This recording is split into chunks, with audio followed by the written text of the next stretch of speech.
been around the world, and I'm still looking for my baby. So listen here, I'm back with all the good-looking guys in this side of the planet, especially here in Southwest Missouri, and more specifically in their own homes. That's Guy Newcomb there, called the Scoreboard Guy.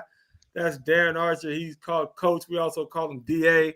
I'm Johnny Mack sitting here, and I definitely am the best-looking individual in my house tonight because I am the only one here. Hey, we got a lot to talk about, guys. We got a lot of the Missouri State high school baseball, men's baseball, and then we have soccer, the women's soccer. We got the College World Series going on. We got a lot of things to talk about here on Huddle Up. Fellas, how you been? DA, talk to me, my friend. How you been? Yeah, good. Got a chance to go home and watch the Indy 500, which was a great race. And I grew up just outside, probably 15 miles from the track. So it's kind of a family tradition for us to get together on Memorial Weekend and go to the race. And that's kind of our family reunion time. So had a really good time there, and glad to be back here talking to my guys. So you sit there for 4 hours or however long and just watch this, just your head just on a swivel the whole time? Yes, and it's hard to explain how fast those cars are going. Yeah. TV does not do it justice. You cannot stare straight and focus on a car as it goes by. Can you drink a The- beer and focus on a car? That's just not. Is that? Can you do that? yes, you can. Glad you got a chance to spend that holiday with your family and keeping on with the tradition. Big Noop, tell me, fella, you got your kitchen fixed. Everything's good. You don't have to run to the store and do all those crazy things. How things going, buddy? Hey, it is good. It is good. I'm using the bathroom in my own house, so I am good. And actually, I thought about going undercover and seeing if I could track down the Chiefs Chiefsaholic, but I thought, Yeah. nah, I'm gonna stay home, maybe take in some baseball. So spent a lot of time down at Sky Bacon Park down in Ozark Mo, and got to see a lot of baseball games. Misha did a fantastic job, and actually set a new attendance record this year. It went over 11,000, and Wow. that was Nixa being in it, Ash Grove being in it. Licking's not that far away in Webb City, so some great crowds down at Sky Bacon. That's awesome. That's awesome. Speaking of baseball, let's get into something that's really been disturbing to me and others in this area and on our network. The St. Louis Cardinals. I'm not really sure what's going on, guy. You got some interesting theories. I know we sit right now as we speak, as we're live on air, with the worst record in baseball. It doesn't mean we're the worst team, but your record does indicate how you're playing baseball. Right now, we're sitting at 25 and 37. And guy, I just don't understand it. Give me some of the things and some of the reasons you feel like the Cardinals are underachieving. Well, first off, I mean, you are what your record says you are, especially at this day and age in baseball because you're playing everybody. It's not you're playing in your own division. You're playing everybody the same amount of times. But you go back to February when Matt Holliday, decided he was going to take that bench coach position. He had it for 4 days. There were some red flags. Something popped up because he didn't. He said, "Hey, I want to spend more time with my family. I love my family." And hell, he loved his family before he took the job. He knew that was going on. He there was something that he got and just wasn't comfortable with. And then you had the whole Tyler O'Neill deal, 6 games into the season with him kind of loafing, and then Contreras, he's going to DH or he's going to play in the outfield, and you just gave a catcher $85 million to be a designated hitter. Those things have just kind of piled up, and I think more mom is it maybe over his head a little bit. There's just some things going on there. You got the worst hitting outfield in Major League Baseball. You got outfielders like Tyler O'Neill can't stay healthy. Dylan Carlson can't stay healthy. Jordan Walker gets sent down to hit the ball in the air. Just things like that. And Walker's not an outfielder. I mean, he may be the worst defensive outfielder in the league, but he's one of the best prospects in the league. So you got to bring him up. So there's just a lot of things that have piled up with the Cardinals, and I think the fan base they're not gonna put up with it. I mean, this is the worst stretch here to start the season in 30 years. See, well, Newbar got hurt. That didn't help anything. Where would you play Walker at, big fella? Well, I mean, if you're not gonna play him, don't bring him up. I understand that, but I think you got to put him in and get him some at bats. I think he's got to be the DH. But then what do you do with Gorman, and what do you do with Edmund?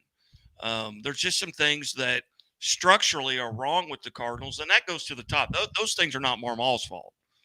You know, in baseball, it's all about the GM. You got to get, football, it's about the coach, and in basketball, it's about the players. But baseball is about the general manager and what he gives you.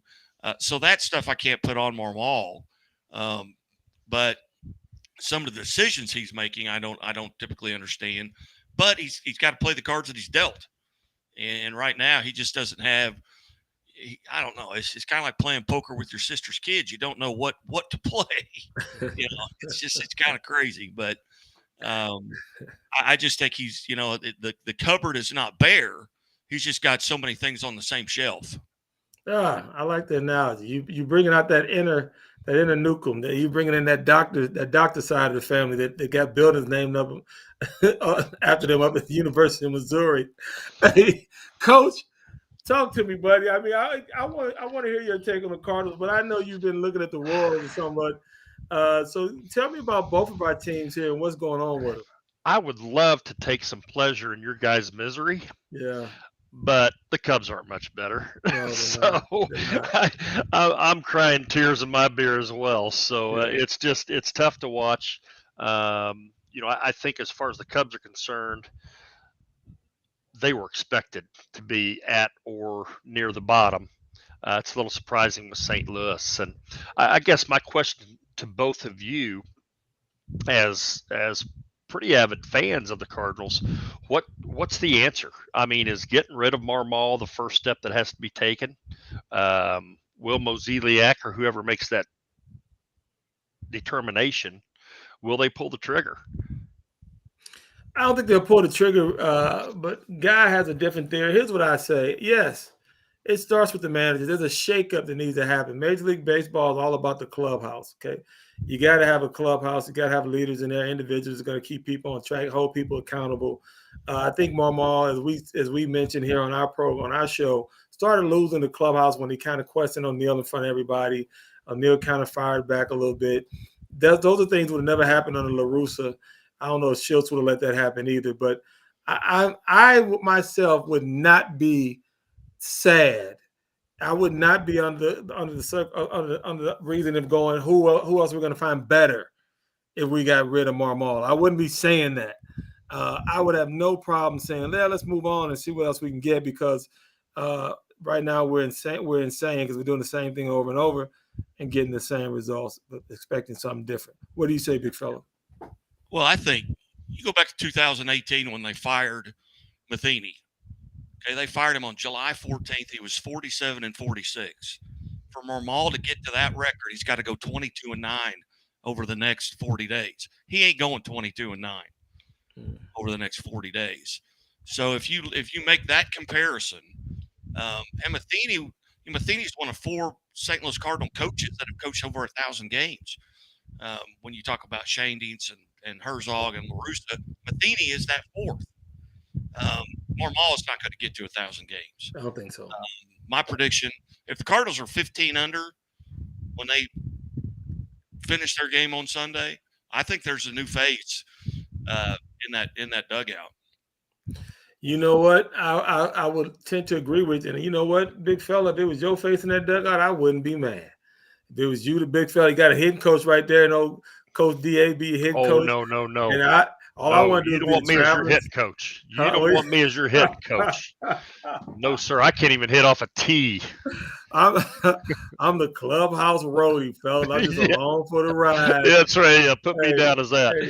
I'm gonna keep my toes and my fingers and everything else I can cross that we get this thing turned around there in Cardinal land. Coach, we didn't really hit on the Royals at all. Is there anything we should know about on that west side of the state?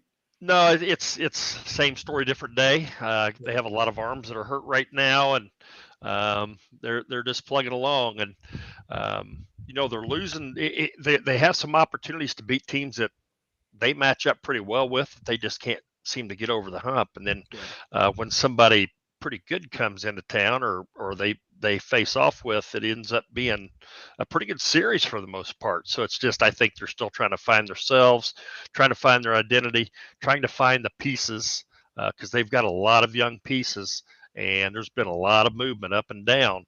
I think they're just they're trying to figure out the rebuild right now. Sure. Well, and I think we'll keep track of them like we do. Oh, I'm sorry. Go ahead, buddy. Well, I was just going to say that the biggest news in Kansas City right now with the baseball team is Greinke's 63 strikeouts away from 3,000. And that is an automatic Hall of Fame career, and he's going to go in as a Royal. There's only one Royal as a player that's in the Hall of Fame that's wearing that Royals hat, and that's George Brett. And I think that's the one thing that Royals fans got to hang on to, because just like the Cubs, they didn't expect anything coming into the season. I don't think they expected to be this bad, but I don't know. That's one thing. I just wanted to throw that out there, that Greinke's just 63 strikeouts away from 3,000. I love it. I mean, he had some struggles back in the day with some of his mental health issues, but seems that pulled it through. Hey, great segment, fellas. We're gonna take a little break here, come back, and we're gonna kind of rev up a little bit, talk a little bit of high school baseball and some of the things that happen around the state. Talk about some of the state champions, and we'll fill in on what happened locally here and around the state with a little bit girls soccer. So don't go anywhere. You listen to Huddle Up here on the Missouri Sports Network inside the Pizza Ranch studio.